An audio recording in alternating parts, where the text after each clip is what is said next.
और ये प्रोजेक्ट जिस मकसद के लिए मैंने डिज़ाइन की है वो मकसद हमारा जो है ना वो पूरा हो। इसका मकसद क्या है, मैं आपको ज़रा थोड़ा सा एक दफ़ा जो है ना क्लियर कर दूं दोबारा कि इसका मकसद है क्या। इसका मकसद ये है कि पाकिस्तान के अंदर जितनी भी हाउसिंग सोसाइटीज़ बन रही हैं उनके अंदर पैसा इन्वेस्ट होता है और जो ओरिजिनल प्रॉफिट होता है ये होती है basically of plan properties. Of plan property ये होती है कि आप शहर से दूर, ठीक है, कोई भी डेवलपर हो वो शहर से दूर एक जो है ना जगह लेता है।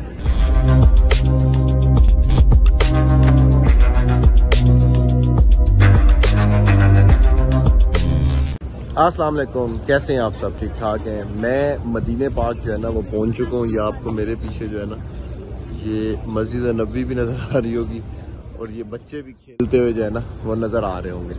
और इस वक्त जो है ना वो सहरी का वक्त हो चुका है और यहाँ पर ताकरात थी आज 23 रमज़ान की जो है ना वो ताकरात पूरी करके मैं जा रहा हूँ इस टाइम सहरी करने के लिए। और सहरी करके मैं जो है वो सो जाऊंगा और दोबारा फिर अल्लाह खैर करे हरम जो है ना वो आऊँगा कब?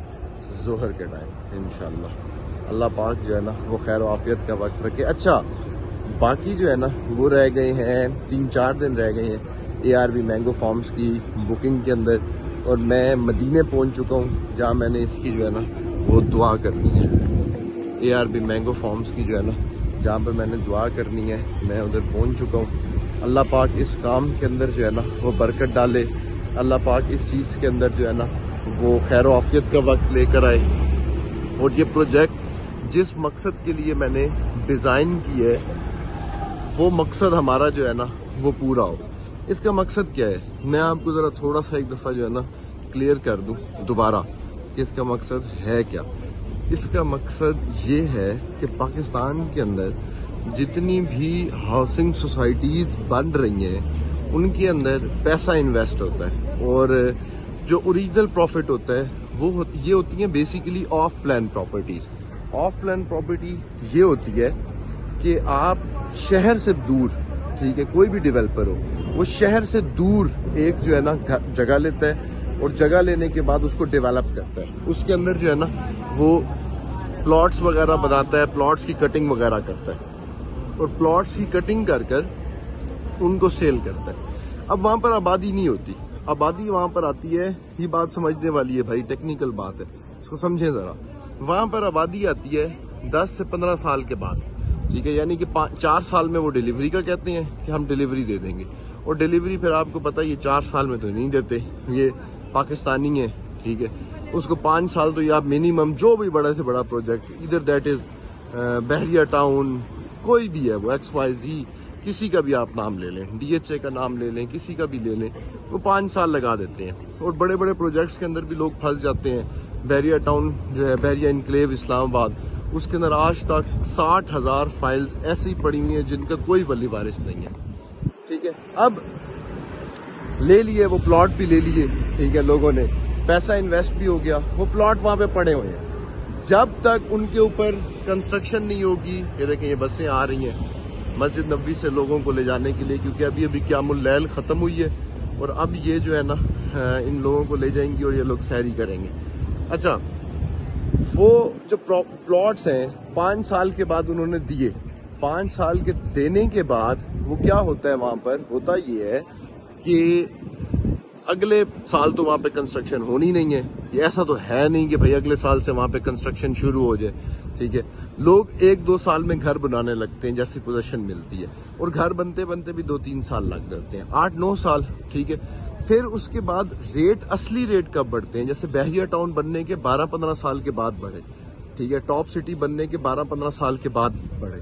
वो क्यों बढ़ते हैं? क्योंकि वहां पे आबादी आ जाती है। जब आबादी आ जाती है तो हर किसी को वो जगह चाहिए होती है, फिर वहां पे रहना ईजी हो जाता है, फैसिलिटीज होती हैं, ऑफिस आ जाते हैं, ब्रांड्स आ जाते हैं, वहां पे रहना ईजी हो जाता है। तो आपके प्लॉट की वैल्यू इंक्रीज हो जाती है, लोग किराए पे भी उधर रहना चाहते हैं। फिर आप उस प्लॉट के ऊपर 60-70 लाख रुपए की कंस्ट्रक्शन करते हैं तो आपका जाकर जो है ना वो घर रेडी होता है, जिसको आप पैसिव इनकम के लिए अगर यूज करें तो वो आपको महीने का 30-40 हज़ार 50 हज़ार रुपये रेंट देता है, जब आपका करोड़ रुपया इन्वेस्ट हुआ होता है। ठीक है, अब 10-12 साल 15 साल वो पैसा उनको कुछ नहीं कमा के दे रहा, और वो इतने ज्यादा पैसे भी सिर्फ वही बंदा इन्वेस्ट कर सकता है जिसके पास पैसे हो।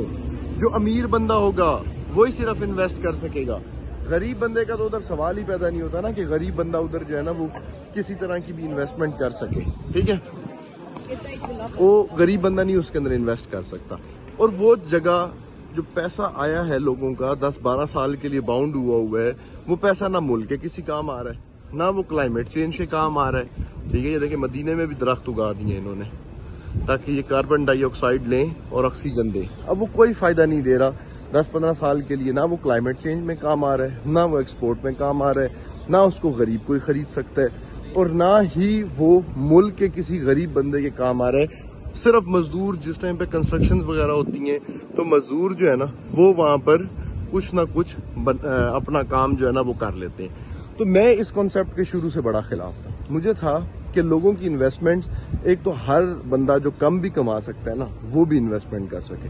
ठीक है, और उस बंदे को भी कुछ ना कुछ मिल सके जो कम कमाता है, वो भी कोई अपनी एसेट बना सके, और ऐसा एसेट हो जो मुल्क के लिए भी बेहतर हो, जिससे आप मुल्क की एक्सपोर्ट को भी इंक्रीज कर सकें, जिसमें आप मुल्क से डॉलर लेकर आ सकें। मुल्क की इकॉनमी उठेगी तो ऑब्वियसली गरीब का फायदा होगा उसके अंदर। दरख्त लगेंगे तो क्लाइमेट चेंज के ऊपर काम होगा। हमारे मुल्क को वर्टिकली बढ़ने की अब ज्यादा जरूरत है, हॉरिजेंटली नहीं।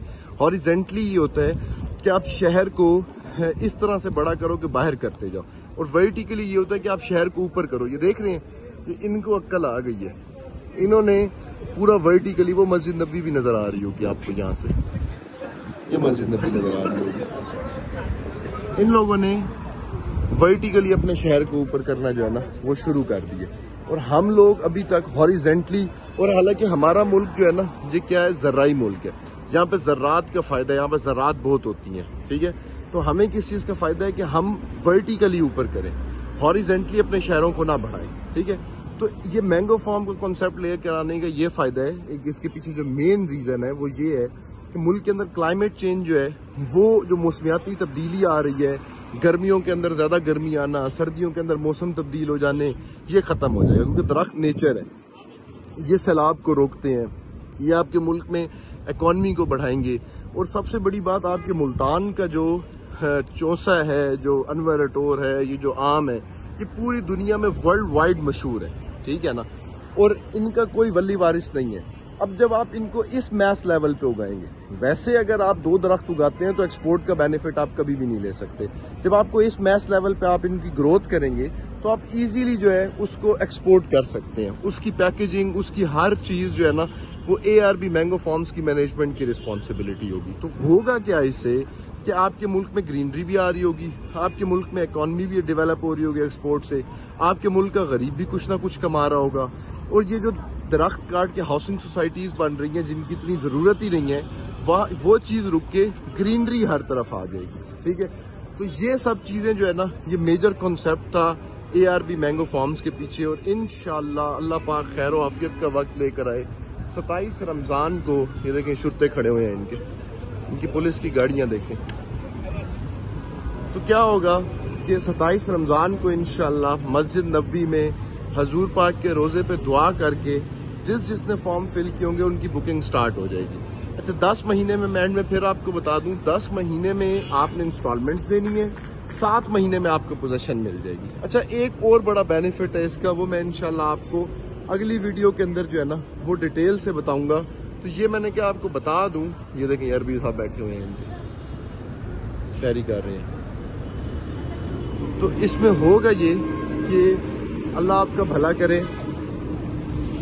यहाँ पे 27 रमजान को दुआ करने का बेनिफिट जो है ये है कि हजूर पाक की नज़रों के सामने मैं इस प्रोजेक्ट की जो है ना वो शुरुआत करना चाहता हूँ, जिसमें मेरे मुल्क और मेरे मुल्क की आवाम का फायदा, क्योंकि मैं तो रियल स्टेट से ताल्लुक रखता हूँ। मैं अपने मुल्क के लिए इंशाल्लाह कुछ ना कुछ जो है ना वो करने जा रहा हूँ। ठीक है, 27 रमजान को मदीने में दुआ करके और फिर इस प्रोजेक्ट की जो है ना वो शुरुआत हो जाएगी। तो आप सब ने मिलकर ही इस प्रोजेक्ट को कामयाब करना है। ये आप सबका प्रोजेक्ट है, ठीक है, ये पाकिस्तान का प्रोजेक्ट है और ये मैं पाकिस्तान के लिए इंशाल्लाह लेकर आऊंगा। तो आज के लिए इतना ही। मैं बस पहुंच गया हूँ जहाँ से मैंने सैरी करनी है। मैं सैरी करता हूँ। आप लोग जो है ना अपना बहुत ज़्यादा ख्याल रखें। नेक्स्ट व्लॉग में दोबारा मिलते हैं। 27 रमज़ान का इंतज़ार करें। 27 रमज़ान बस आने ही वाली है, इसकी दुआ होगी और दुआ के बाद 27 रमज़ान को इंशाल्लाह मदीने से ये प्रोजेक्ट स्टार्ट हो जाएगा। तो अपना बहुत ज़्यादा ख्याल रखें। मुझे इजाज़त दें। कल इंशाल्लाह दोबारा नेक्स्ट व्लॉग में मिलते हैं। अल्लाह हाफिज़।